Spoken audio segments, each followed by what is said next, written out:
Good morning, Chris Hammer here, Betr. I'm stuck in a massive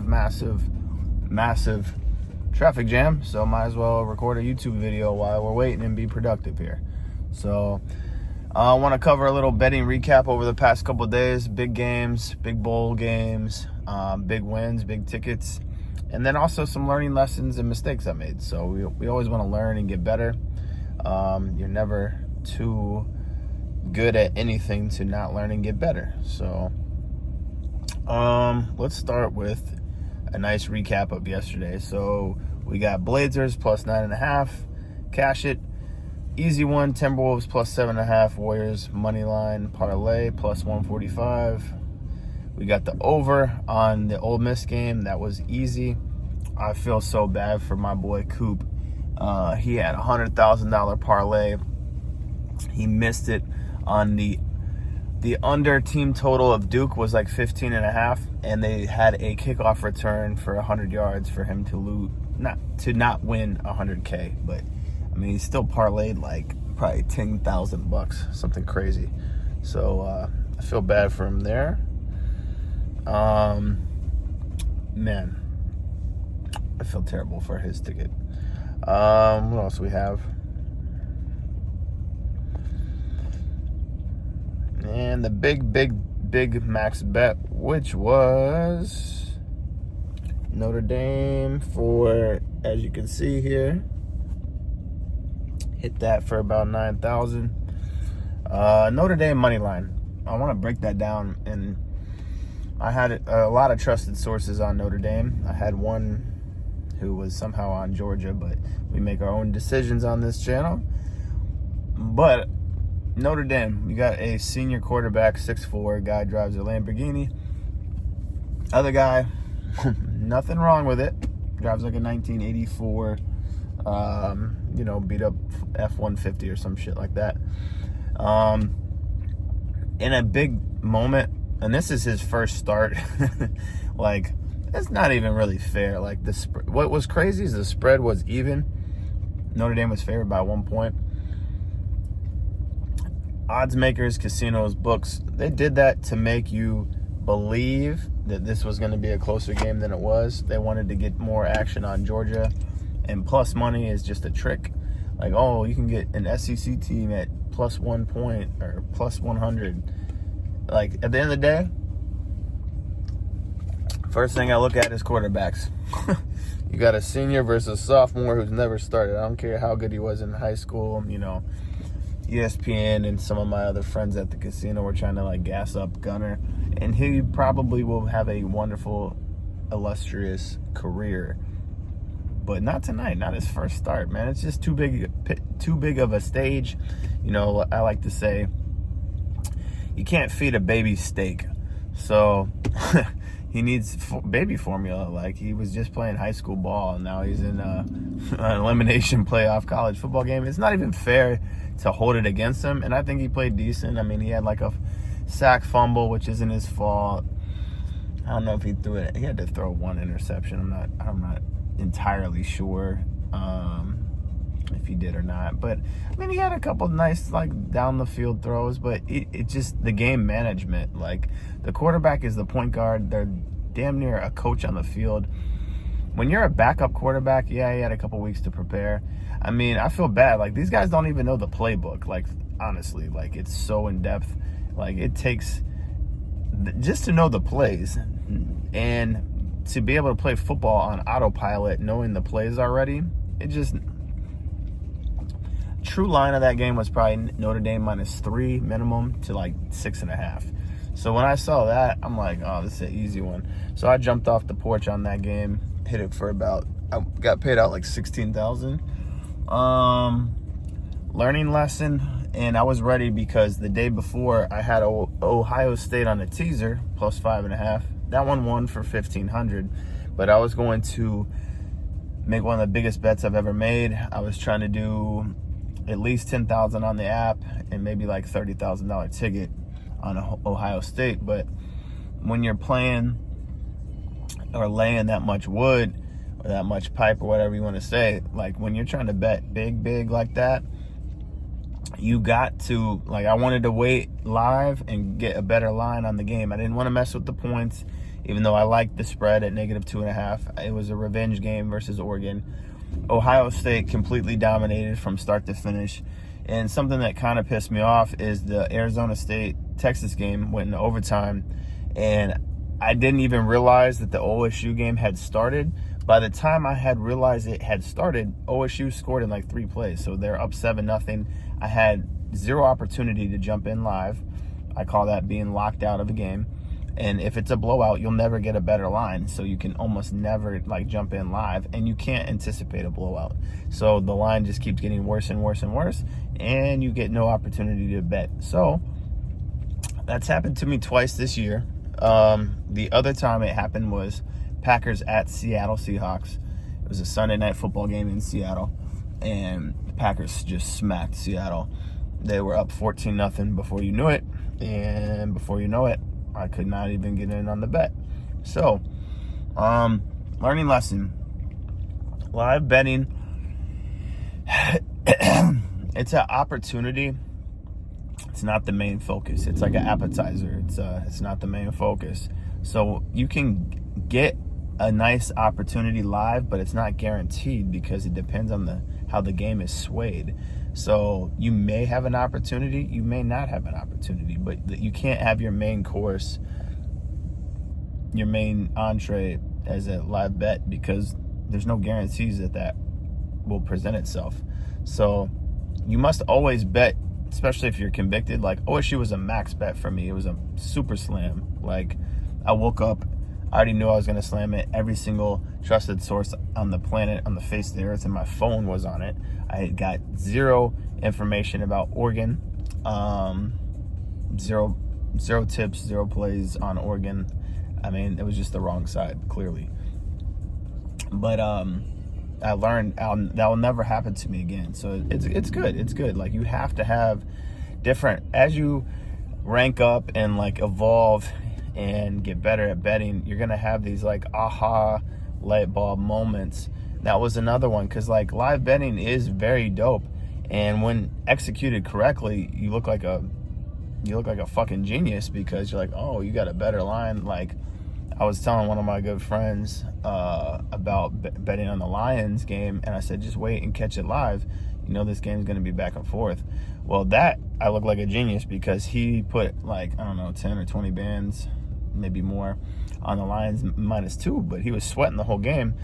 You know, the Niners were up multiple times, up by like 7 or maybe even 8 or 10 points. He could have caught the Lions at like +10 or +15 stress-free and laid like 20, 30,000. So yeah, NFL, you never really know what game is going to be a blowout or not. So worst case scenario, you can lay like half of your amount that you were going, originally thinking, and put half of it down, and then the other half maybe wait for live. But you cannot wait for live, because live is an opportunity. It's not guaranteed that you're going to get that opening.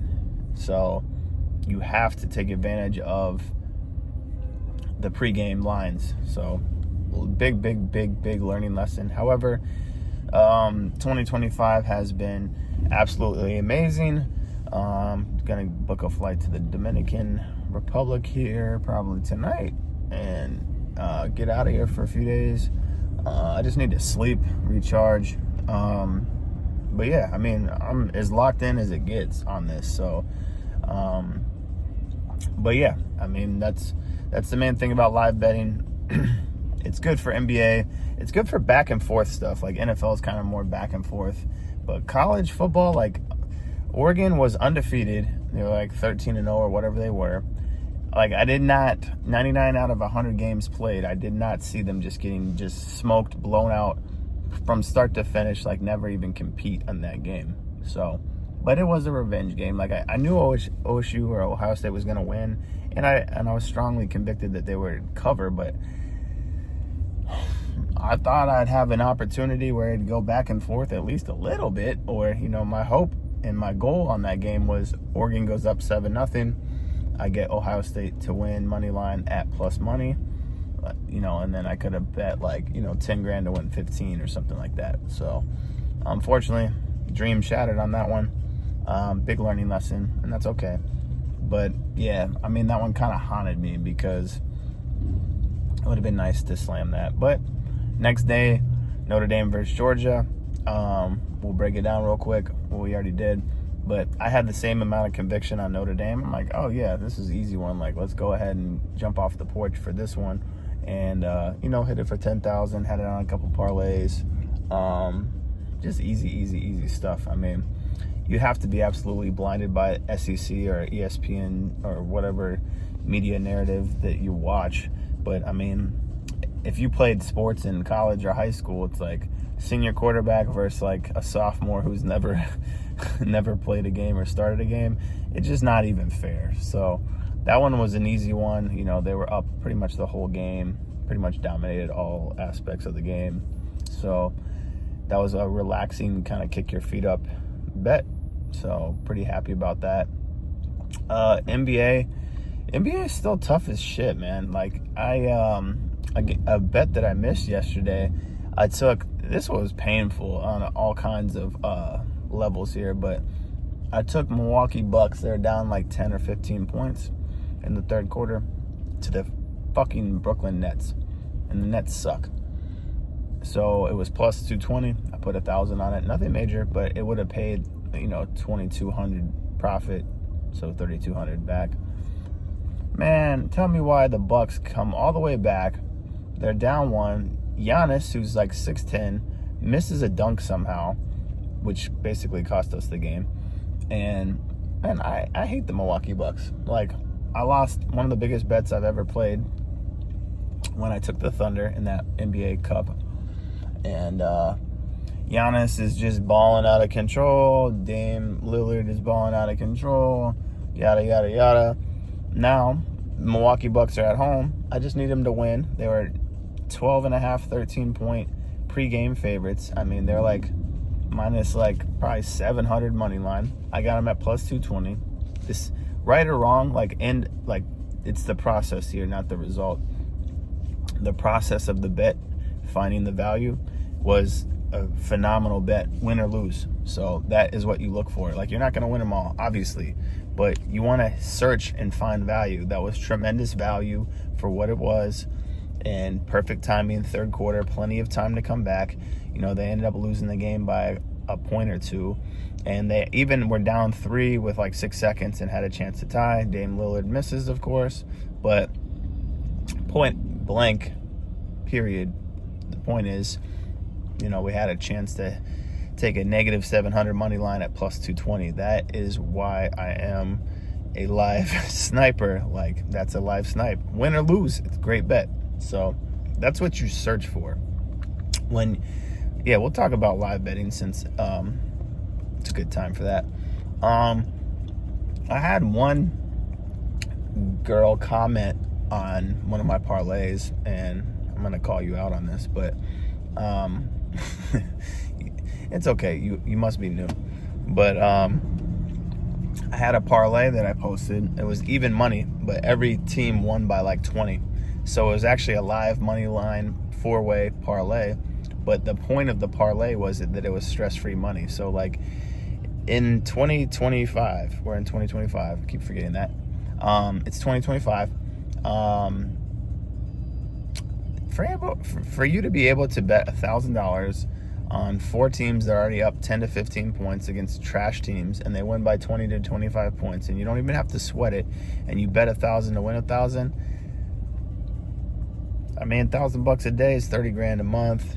Do the mathematics there. If you could do that every single day, I mean, you're talking about like 360K, 400K. Like, I'm just showing you the ease of money when the opportunity presents itself live, and you can cook these up at any time. But I had to chuckle a bit because I'm like, she's like, why are the odds so low? I'm like, you're missing the point of the whole thing. It's stress-free money, like free $1,000. If you said, hey, there's $1,000 on the ground over there, like, and you just see $1,000 outside, like, are you gonna pick it up? Like, yeah, I'm gonna pick it up. So it was just an easy bet. That's all. So there's nothing wrong with easy bets and easy money out here. So some other things I look for, I think I've talked about this in previous videos, but when attempting a live betting snipe, here's what you look for. I normally like a very, very heavy favorite, even though I missed these two, that's favored by like 10 points or 15 points before the game, and they're down 5 or 10 points in the third quarter of an NBA game.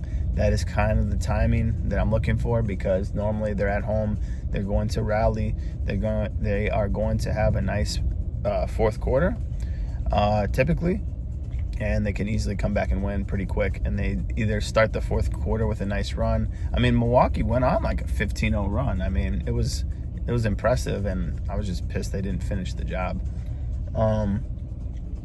So, like, I'd say 3 minutes to go in the third quarter is a good time.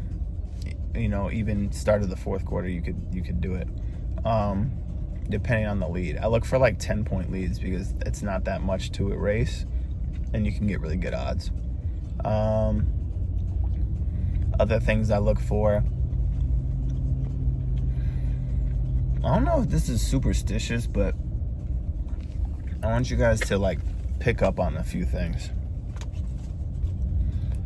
And it's kind of like how the betting markets, they just make things different. So I'll break this down, and I don't know if anyone will make sense of this. You have to be a kind of a everyday type of bettor, or like a veteran, to pick this up.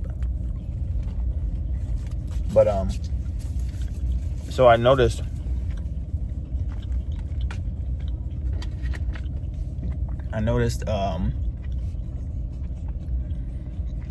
Warriors Philadelphia game was going way the fuck over, easy over, which I was incorrect there. But that typically means the last game of the night's going to go opposite. So the Lakers Portland game went under. Warriors covered by 1 million points. Typically means the underdog's going to cover. So I jumped on Portland plus 9.5. That was a winner. But it's kind of like fading trends. Like, I know a lot of people probably parlayed Lakers and Warriors, which is scary. But normally I'll see like the last 2 games of the night with NBA. I'm gonna go like, once I see the trend of the 10 p.m. game, I'm gonna kind of fade that trend, over, under, or favorite dog, or both of those on the 10:30 game. And that actually held true on the Lakers game. So sorry, I know that's confusing and I'm saying a lot, but Warriors were the favorite. They were favored by like maybe 6 or something, blowout. And then it was man, I'm running out of gas here. Been on this bridge for 2 hours. Anyway, I thought the Warriors Sixers game was going to go under. It was a blowout over. So that tells me, or told me, that the Lakers Portland game was going to go under, and Portland had a good chance of covering. And both of those 2 things held true and came true. So that's just one thing I look for, especially when betting the night. You know, there's a lot of pros, or a lot of people, or pros or Joes, chasing those last couple games. So they don't make it easy. Like, you can't parlay 2 overs or 2 favorites. You know, they're going to try to stump you there. So me knowing that, I could have parlayed all that and won that. But that's just me knowing how the trends kind of change on the last 2 games of the slate. What else I look for betting live? I will say something to avoid. Like, first half is wild in NBA. So I don't really, I mean, the only team this applies to is maybe the Thunder. The Thunder were down big first half versus the Clippers. They're down 10, 15 points. But the thing is, you're not going to get that good of value, because even the books and odds makers know that the Thunder are poised to come back. So it's kind of scary taking them down 10, 15, 20 points in the second quarter. Like, I'd rather see them make a little progress before jumping in, because it could go the other way and then could just get blown out. But they were at home, and I know that they came back and won. So my advice or the nugget on that would be to not bet live NBA first half. Just leave it alone, because there's too much game left and too much time left, and you need more data. Jump in on NBA third quarter, 3 to 5 minutes to go, or at worst like fourth quarter. I even sometimes wait till midway fourth quarter even. Like, I like hitting it at like 8 minutes left to 7 minutes, 6 minutes, and you can get juicy odds, and a team can be down 6 or 7, and then I've seen comebacks all the time at that little time frame. So NBA Live, that's the way to bet it. I still haven't really gone crazy, even though our max bet yesterday was the Timberwolves. That barely cashed. And even, okay, perfect example, I had pregame Minnesota plus 4.5. That came in. It wasn't easy, but it did cash. But I already loved it before the game, and they were down 10 points, 15 points to the Celtics, second quarter, something like that. I took them multiple times, plus 7.5, plus 9.5. That way, I already loved it pregame, and the Celtics are notorious for not covering spreads. So if you love a game that you're convicted on pregame and have a ticket on it, you can kind of double down if you get a live opportunity. And naturally I did, and then naturally they came back, and then I hit all my bets. So that was a great execution of betting live on a game I was already convicted on pregame and already had a ticket on pregame. So hope this helps. Hope this traffic clears up. This is driving me insane. I've literally been on this bridge for an hour and 40 minutes, and I've gone like 2 miles, and I'm running out of gas. So if you want to take your betting game to the next level, go to either my Instagram at HighLimitHammer or the website www.betterbetter.com. Jump on a monthly. That's my biggest recommendation. If you're a bigger bankroll and you just want to slam games, buy my max bets. Those are my most convicted games that I personally am laying 10,000 or more on. So my max bets are notorious over the last 2 years to have a high win rate. Anything I can do to help, I will. There is an ebook on my website, and if you want to get more betting tips like this, like, subscribe, comment below what betting tip that I dropped that has helped you and you've actually applied. So my goal on my YouTube is to make you guys thousands of dollars, and I will give you phenomenal advice and knowledge, 20 years in the game, on live betting to all kinds of different betting tricks, hacks, strategies, things like that. Have a great weekend, and I'll talk to you guys soon. Love y'all, and be safe.